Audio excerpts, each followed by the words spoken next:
जय महाकाली, जय महारुद्र। साधकों, आप सभी का स्वागत है आपके अपने चैनल तंत्र सिद्धि संस्थान में।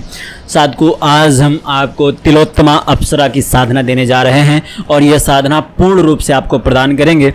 लेकिन इसमें एक चीज़ है कि जो भी तिलोत्तमा अप्सरा की साधना करना चाहता है उसको कुंडली विश्लेषण की आवश्यकता होगी, क्योंकि मूल मंत्र और मूल विधि तो मैं बताऊंगा, मूल मंत्र नहीं दूंगा आपको। और लेकिन इतना दावा जरूर करता हूं आपसे कि तिलोत्तमा अप्सरा की साधना जो कोई भी करेगा उसको पूर्ण रूप से सफलता प्राप्त होगी, क्योंकि इसमें हर एक छोटी छोटी चीज़ों को भी मैं आपको बताने वाला हूं जो साधना में लोग गलती कर देते हैं, उनको नहीं पता होती हैं।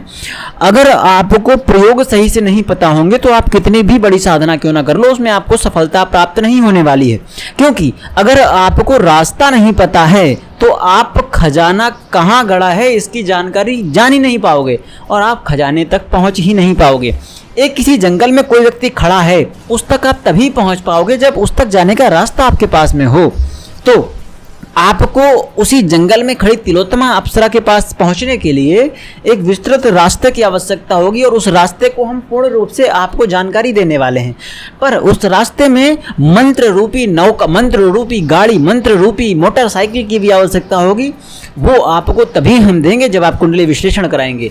और अगर कोई मैसेज करके ये बोलता है कि हम स्पेशली तिलोत्तमा अप्सरा के लिए कुंडली विश्लेषण कराना चाहते हैं, आपकी वीडियो देखी है, तो उनका कुंडली विश्लेषण 1100 में न करके कम मूल्य में कर देंगे और वह 777 रुपये होगा। ठीक है, जो चाहे वो करा सकता है, इतना हमारी तरफ से उनके लिए छूट है। और जो भी इनकी साधना सामग्री अगर हमसे मंगाता है उसमें भी हम छूट देंगे।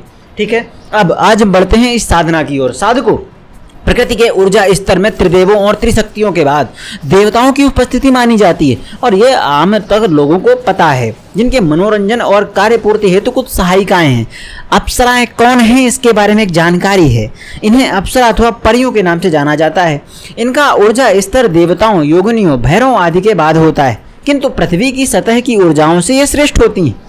इनकी उपस्थितियां स्वर्ग और पृथ्वी दोनों पर हो सकती है, एक साथ हो सकती है, एक साथ 1000 जगह हो सकती है। अप्सराओं की संख्या तो बहुत है, किंतु उनमें से कुछ मुख्य अप्सराएं हैं।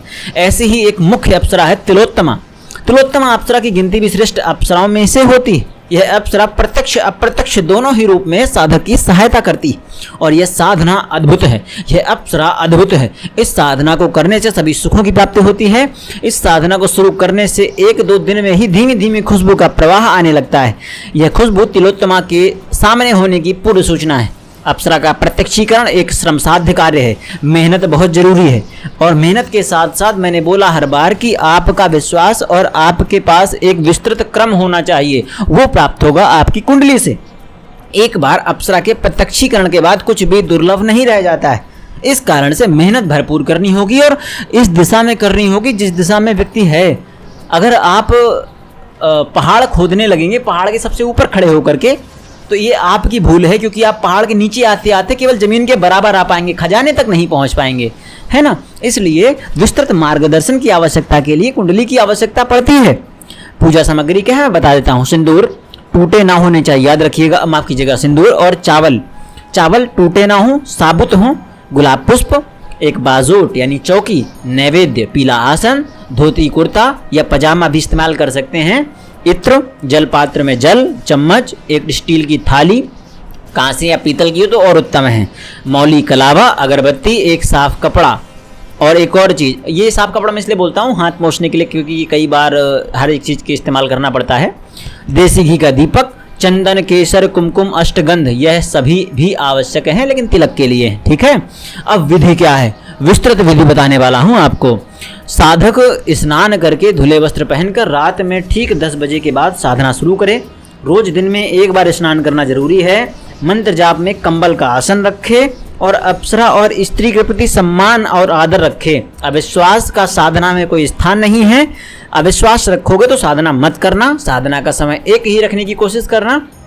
प्रति रात्रि 10 बजे बैठ ही जाना। एक स्टील की प्लेट में सारी सामग्री रख लें। साधना करते समय, मंत्र जाप करते समय जमीन को स्पर्श नहीं करते हैं।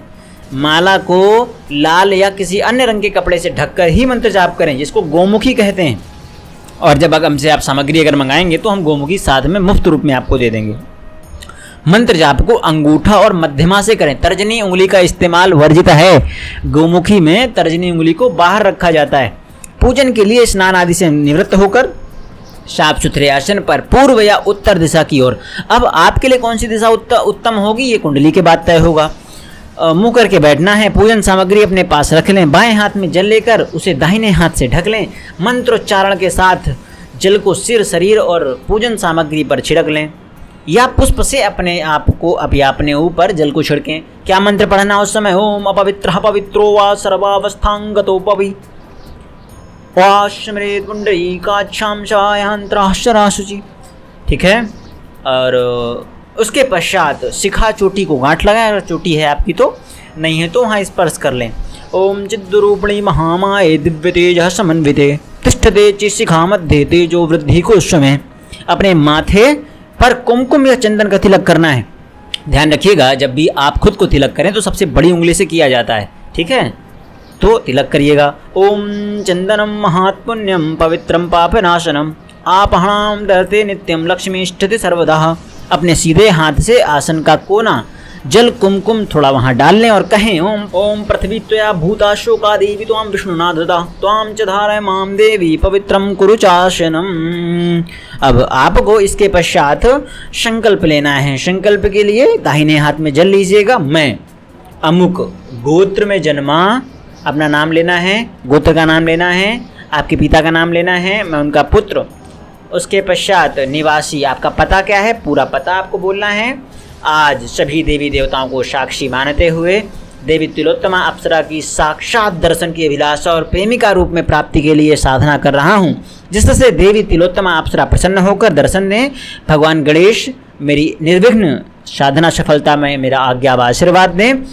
भगवान गुरु, मेरे जो पूज्य परम गुरु हैं, वो मुझे आज्ञा आशीर्वाद दें और सफलता की साधना में मुझे निर्विघ्न रूप में सफलता प्रदान करवाएं और मेरी आज्ञा का पालन वो तिलोत्तमा अप्सरा करे, जिससे देवी तिलोत्तमा अप्सरा प्रसन्न होकर दर्शन दे, मेरी आज्ञा का पालन करे, साथ ही साथ मुझे प्रेम धन धान्य सुख प्रदान करे। जल और सामग्री को इसके पश्चात आपको जमीन पर छोड़ देना है।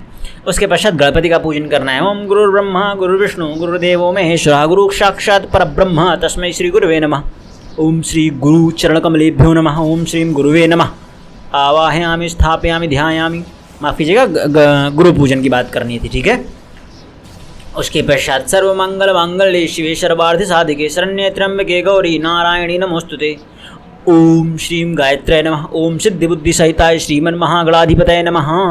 ओम लक्ष्मी नारायणाभ्यां नमः। ओम उमा महेश्वराभ्यां नमः। ओम वाणी हिरण्यगर्भाभ्यां नमः। ओम शशिपुंदराभ्यां नमः।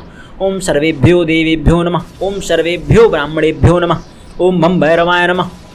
इसके पश्चात आपको ओम ब्रह्म भैरवाय नमः का 21 बार जाप करना है। अब अप्सरा का ध्यान करना है और मन में एक आकृति इमेजिन करनी है, इमेजिनेशन पे जाना है। सोचना है कि वो आपके सामने है, दोनों हाथों को मिलाकर फैलाकर कुछ नमाज पढ़ने जैसी मुद्रा बनाना है और साथ ही साथ आपको बोलना है ओम श्रीम ओम ह्रीं श्रीं क्लीं श्रीं तिलोत्तया अप्सरा आगच्छागच्छ स्वाहा। मंत्र का 21 बार उच्चारण करते हुए एक गुलाब थाली में चढ़ाते जाएं। अब सोचो कि अप्सरा आ चुकी है और बोलना है, हे सुंदरी, तुम तीनों लोगों को मोहने वाली हो। तुम्हारी देह गोरे गोरे रंग के कारण अत्यंत दमयती है, चमकती हुई है। तुमने अनेकों अनोखे अनोखे गहने पहने हुए हैं, बहुत ही सुंदर लग रही हो। अनोखे वस्त्र पहने हुए हैं।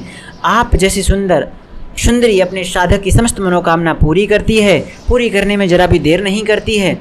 और आपकी उठी हुई बाजुएं, आपके उभरे हुए स्तन, आपकी भुजाएं, आपकी सुंदरता, आपकी नैनों की आँखें झार, आपकी होंठ, आपका संपूर्ण सुंदरतामयी शरीर जो हर एक को मोहित कर सकती है, ऐसी विचित्र सुंदरी तिलोत्तमा अप्सरा को मेरा कोटि कोटि प्रणाम है।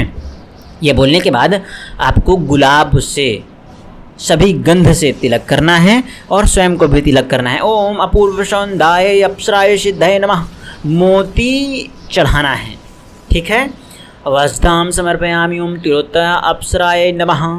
गुलाब का इत्र आपको अब चढ़ाना है। गंधम समर्पयामि ओम तिलोत्तमा अप्सराय नमः। फिर चावल चढ़ाना है, बिना टूटे, याद रखिएगा। अक्षतान समर्पयामि ओम तिलोत्तमा अप्सराय नमः। फिर पुष्प चढ़ाना है, पुष्पाणि समर्पयामि ओम तिलोत्तमाप्सराय नमः।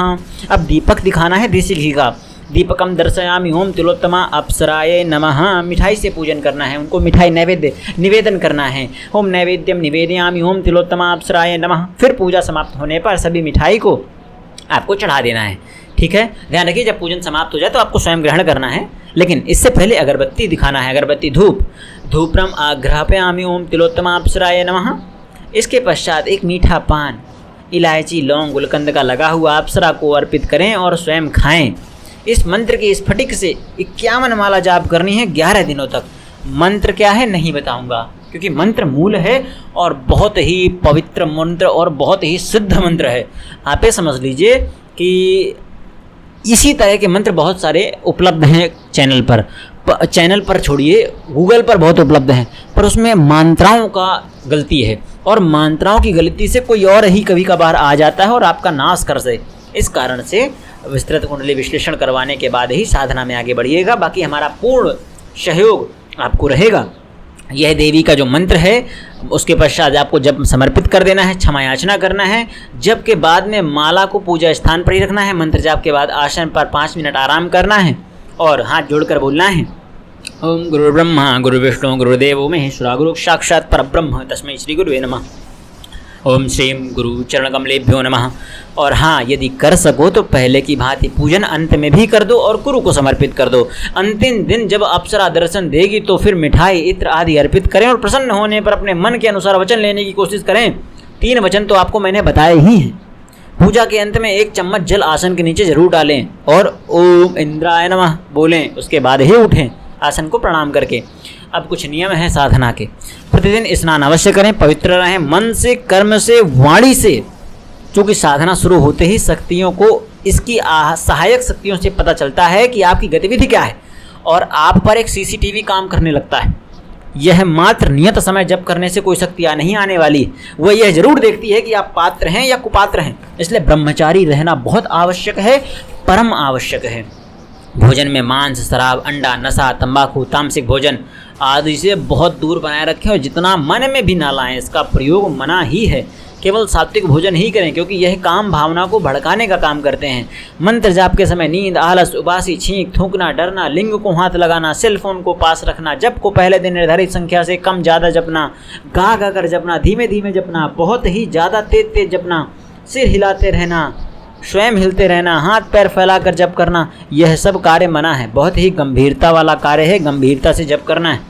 यदि आपको जप के समय पैर बदलने की ज़रूरत हो तो माला पूरी होने के बाद ही पैरों को बदलिए या थोड़ा सा आराम कर सकते हैं, लेकिन मंत्र जाप बंद ना करें। साधना के समय वो एक देवी मात्र ही नहीं है, आप साधक भी हैं। इनसे सदैव आदर से बात करनी चाहिए। समस्त अप्सराएं वाक सिद्ध होती हैं। किसी भी साधना को सीधे करने नहीं बैठ जाना चाहिए। उससे पहले आपको कुछ अभ्यास करना है। मंत्रों का उच्चारण कैसे करना है इसकी जानकारी आपको हम देंगे और बार बार बोलकर अभ्यास करना है, हम करवाएंगे अभ्यास।